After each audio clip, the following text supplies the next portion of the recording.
I would like to thank the rapporteur for her very powerful report. And I'm very proud that the United Kingdom has been at the vanguard of efforts to combat conflict-related sexual violence for the past decade, since our former Foreign Secretary, Lord Hague, launched the Prevention of Sexual Violence and Conflict initiative in 2012. Yet since then, people's perceptions and awareness of the horrors of warfare have been exasperated. Enabled by the proliferation of social media, we now see the painful realities of conflict in real time. Not only the brutality on the battlefield, but also the devastation invading armies inflict on countries and their civilians.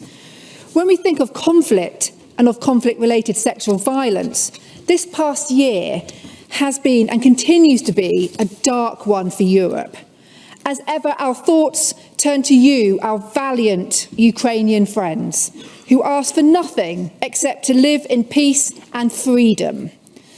The current situation in Ukraine, as well as events in too many countries, including Afghanistan and Ethiopia, make clear that this issue is very much alive.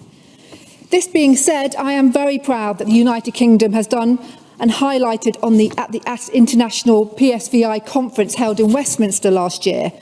Here, a decade after the launch of the PSVI initiative, the UK announced a 3-year strategy to tackle conflict-related sexual violence. And I am heartened to see a new partnership between the UK government and the prosecutor of the International Criminal Court, which brings a new accountability commission and the task force for survivors, developed by the UK to increase successful prosecutions.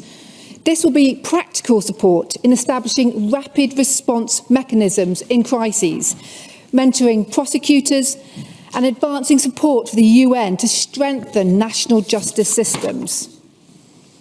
All of this work is rightly evidence-led. The UK's strategy has been meticulously developed by experts, academics and NGOs to tackle all forms of preventing sexual violence in conflict. And by building on these advances to improve the documentation and analysis of these crimes, policymakers can make effectively and can deter, intervene against and prosecute such violence. I absolutely believe we have a duty, all of us, to ensure perpetrators are brought to justice and victims receive clear support. However, we can have as many of these policies in place as we like, but they must be enforceable, and the people responsible for these heinous crimes must be held to account.